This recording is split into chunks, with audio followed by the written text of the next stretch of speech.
आपने चेंज करना है जब आपका मोबाइल चार्जर जो है फ्लक्चुएशन कर रहा हो, यानी कभी वोल्टेज ज्यादा दे रहा हो कभी कम दे रहा हो, तो उस हालत में आपने इस VCC कैपेसिटर को चेंज कर देना है। ठीक है, तो अगर इसको चेंज करेंगे तो 99% जो है ना हमारा जो है ना फॉल्ट दूर हो जाता है, हमारा चार्जर ठीक हो जाता है।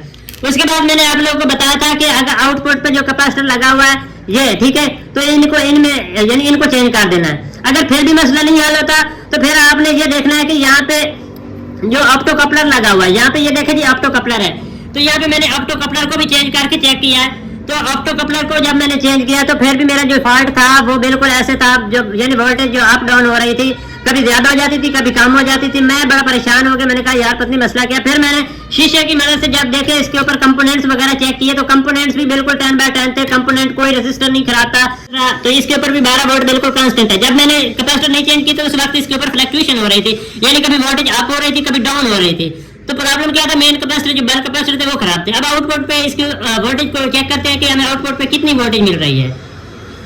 तो यहाँ पे मैं इसको चेक करता हूँ, तो अब आप देखें तो आप लोगों को 5 वोल्ट बिल्कुल कांस्टेंट वोल्टेज मिल रही है, बिल्कुल कोई ज्यादा फ्लक्चुएशन नहीं। 20 की रेंज के ऊपर मल्टीमीटर को रखूंगा और फिर मजीद मैं आप लोगों को चेक करवाता हूँ।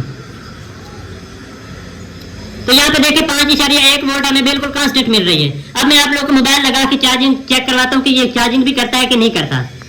अस्सलाम वालेकुम, खुशामदीद मेरे यूट्यूब चैनल में। यहाँ पे ये चार्जर मुझे किसी टेक्नीशियन ने मुझे भेजा है, वो इसको रिपेयर कर रहा था लेकिन वो इसको रिपेयर नहीं कर पाया। तो इसमें फॉल्ट क्या था, इसकी फॉल्टी कंडीशन ये थी कि ये अपनी वोल्टेज को डाउन कर देता था, यानी वो ये कहता है कि जी हम जब इसके ऊपर लोड नहीं होता तो ये अपनी जो वोल्टेज है यानी लोड जब नहीं होता तो पूरी रखता है, लेकिन जब इसके ऊपर लोड डाला जाता है तो ये क्या करता है अपनी वोल्टेज को ड्रॉप कर लेता है, यानी वोल्टेज छोड़ जाता है, कम ज्यादा करने लग जाता है, फ्लक्चुएशन करने लग जाता है। तो इसी फॉल्ट को हम ठीक करेंगे, बिल्कुल कोई मुश्किल फॉल्ट नहीं है। मैं आप लोगों को ये चीज बताने वाला हूँ कि आप लोगों को कोई किसी डिग्री की जरूरत नहीं है, लेकिन चार्जर का जो फॉल्ट है मैं आप लोगों को वही बताने वाला हूँ।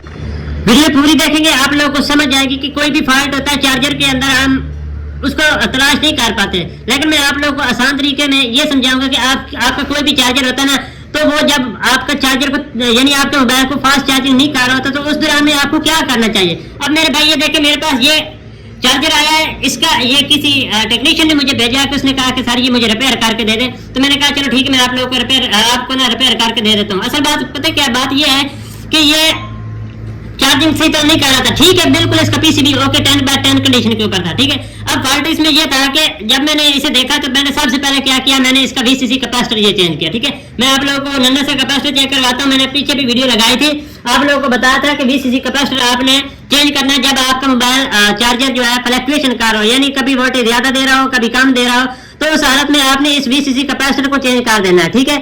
तो अगर इसको चेंज करेंगे तो 99% जो है ना हमारा जो है ना फॉल्ट दूर हो जाता है, हमारा चार्जर ठीक हो जाता है। उसके बाद मैंने आप लोगों को बताया था कि अगर आउटपुट पे जो कैपेसिटर लगा हुआ है ये, ठीक है, तो इनको इनमें यानी इनको चेंज कर देना है। अगर फिर भी मसला नहीं हल होता तो फिर आपने ये देखना है कि यहाँ पे जो ऑप्टो कपलर लगा हुआ है, यहाँ पे ये देखे जी ऑप्टो कपलर है, तो यहाँ पे मैंने ऑप्टो कपलर को भी चेंज करके चेक किया है। तो ऑप्टो कपलर को जब मैंने चेंज किया तो फिर भी मेरा जो फॉल्ट था वो बिल्कुल ऐसे था, जो यानी वोल्टेज जो अप डाउन हो रही थी, कभी ज्यादा हो जाती थी कभी कम हो जाती थी। मैं बड़ा परेशान हो गया, मैंने कहा यार पत्नी मसला क्या। फिर मैंने शीशे की मदद से जब देखे इसके ऊपर कंपोनेंट्स वगैरह चेक किए तो कंपोनेंट्स भी बिल्कुल 10/10 थे, कंपोनेंट कोई रेजिस्टर नहीं खराब था, जो ऑप्टो कपलर की तरफ कनेक्शन था डायोड और जो भी रेजिस्टर लगे हुए हैं यहाँ पे ऑप्टो कपलर के साथ 0 ओम की एक SMD रेजिस्टेंस लगी हुई है। मैंने इसे भी चेक किया, मैंने कहा यार देखो ये ब्लास्ट हुई होगी, लेकिन इसमें कोई ऐसा फॉल्ट नहीं था, बिल्कुल हर चीज ओके थी। अब मैंने जब कैपेसिटर देखे तो यहाँ पे ये मेरे पास इस चार्जर के अंदर 3 कैपेसिटर लगे हुए थे, ठीक है, एक नीचे गिर गया। ये कैपेसिटर 3 लगे हुए थे, लेकिन ये देखने में बिल्कुल 10/10 लग रहे हैं, लेकिन ये कैपेसिटरों के अंदर मसला था, ये शॉर्टिंग भी नहीं दे रहे, मल्टीमीटर के ऊपर कोई शॉर्टिंग नहीं दे रहे। मैं अगर टेस्ट करवाऊं तो ये शॉर्टिंग नहीं देते। बात मैं आप लोगों को ये समझा रहा हूँ कि अगर आपका मोबाइल चार्जिंग वोल्टेज ड्रॉप करता है तो आपने उस कंडीशन में क्या करना है, जब आप ये सारी चीजें चेक कर लें, VCC कैपेसिटर को भी आप चेंज कर लें, फिर उसके बाद आप आउटपुट पे कैपेसिटर है इनको भी चेंज करके चेक कर लें, आपका कोई कंपोनेंट खराब नहीं है, सारे ओके हैं, लेकिन फिर भी आपका चार्जर वोल्टेज को अप डाउन कर रहा है, तो आपने उस कंडीशन में क्या करना है, आपने सबसे पहले जो आपके आउटपुट इनपुट सर्किट रेक्टिफायर के बाद जो कैपेसिटर यूज किए जाते हैं तो आपने सबको निकाल देना है। 1 लगा हुआ, 2 लगे हुए, 3 लगे हुए, सब कैपेसिटर को आपने निकाल लेना। निकालने के बाद आपने एक कैपेसिटर लगा के चेक कर लेना, ठीक है। यहाँ पे सारे कैपेसिटर लगाने की जरूरत नहीं, सबसे पहले आपने कनेक्शन इनका चेक कर लेना। इसका कैपेसिटर का कनेक्शन इस कैपेसिटर के नेगेटिव और इसका इस नेगेटिव के साथ कनेक्ट हो, यानी पैरेलल कनेक्शन होता है। तो यहाँ पे अगर आप एक कैपेसिटर भी लगा के चेक करेंगे ना, अगर आपकी वोल्टेज आपको आउटपुट पे कांस्टेंट मिलती है, तो इसका मकसद ये है कि आपके जो ये कैपेसिटर लगे हुए थे इनके अंदर कोई मसला आ रहा था। अभी मैं आप लोगों को कैपेसिटर लगा के चेक करवाता हूँ। अभी इसकी जो वोल्टेज का प्रॉब्लम है वो बिल्कुल खत्म हो चुका है। तो यहाँ पे मैं कैपेसिटर ये यूज करने वाला हूँ, ये लगाऊंगा। ये कितने माइक्रोफैराड का लगा हुआ है? ये लगा हुआ है 15 यूएफ का, 15 माइक्रोफैराड का। तो मैं यहाँ पे किसी एक जगह पे कैपेसिटर लगा के आप लोगों की इसकी वोल्टेज कांस्टेंट करके चेक करवा देता हूँ, ठीक है। वीडियो पूरी देखेंगे, आप लोगों को नॉलेज मिलेगा। आप क्या आगे कोई भी प्रॉब्लम आता है चार्जर का, तो आप ये नहीं है कि सिर्फ चार्जर का, आपकी पावर सप्लाई के अंदर भी इस तरह के मसले आ सकते हैं। तो यहाँ पे ये नेगेटिव है, तो यहाँ पे मैं इस जगह पे लगा के आप लोगों को चेक करवा देता हूँ कि हमारा चार्जर ठीक होता है या नहीं होता। ये तब कम चार्जिंग यानी स्लो चार्जिंग कर रहा था, या कभी चार्जिंग पकड़ता है, कभी छोड़ जाता है। तो ये सारे मसले जो होते हैं ना इसी के रिलेटेड होते हैं। तो यहाँ पे मैं कैपेसिटर लगा के आप लोगों को चेक करवा देता हूँ।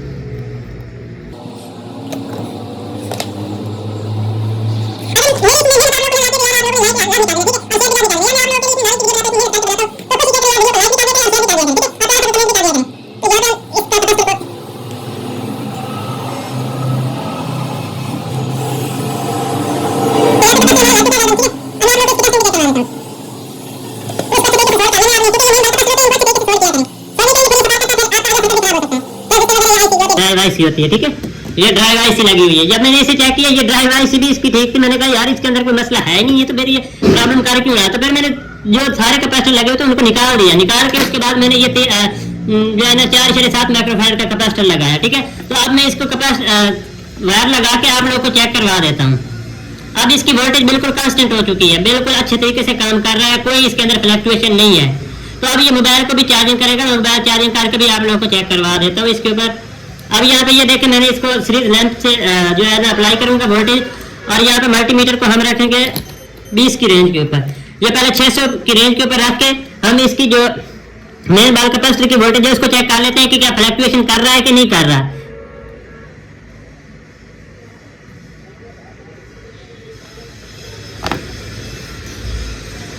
अगर आपको इलेक्ट्रॉनिक्स में एक्सपीरियंस नहीं है तो आप इस तरह लाइव सप्लाई के ऊपर कभी भी काम ना कीजिए।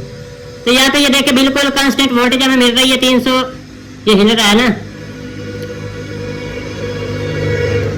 303 वोल्टेज, 304 वोल्ट हमें कांस्टेंट मिल रही है। मल्टीमीटर के ऊपर आप लोगों को नजर आ रहा होगा। अब हमने देखना है कि आउटपुट पे हमें जो वीसीसी कैपेसिटर के ऊपर हम वोल्टेज चेक कर लेते हैं कि क्या हमें वीसीसी कैपेसिटर के ऊपर वोल्टेज पूरी मिल रही है कि नहीं मिल रही, ठीक है। तो ये हमारा वीसीसी कैपेसिटर था। तो इसके ऊपर भी 12 वोल्ट बिल्कुल कांस्टेंट है। जब मैंने कैपेसिटर नहीं चेंज की तो उस वक्त इसके ऊपर फ्लक्चुएशन हो रही थी, यानी कभी वोल्टेज अप हो रही थी, कभी डाउन हो रही थी। तो प्रॉब्लम क्या था, मेन कैपेसिटर जो बल्क कैपेसिटर थे वो खराब थे। अब आउटपुट पे इसके वोल्टेज को चेक करते हैं कि हमें आउटपुट पे कितनी वोल्टेज मिल रही है। तो यहाँ पे मैं इसको चेक करता हूँ। तो अब आप देखें तो आप लोगों को 5 वोल्ट बिल्कुल कांस्टेंट वोल्टेज मिल रही है, बिल्कुल कोई ज्यादा फ्लक्चुएशन नहीं। 20 की रेंज के ऊपर मल्टीमीटर को रखूंगा और फिर मजीद मैं आप लोगों को चेक करवाता हूँ। तो यहाँ पे देखिए 5.1 वोल्ट हमें बिल्कुल कांस्टेंट मिल रही है। अब मैं आप लोगों को मोबाइल लगा के चार्जिंग चेक करवाता हूँ कि ये चार्जिंग भी करता है कि नहीं करता।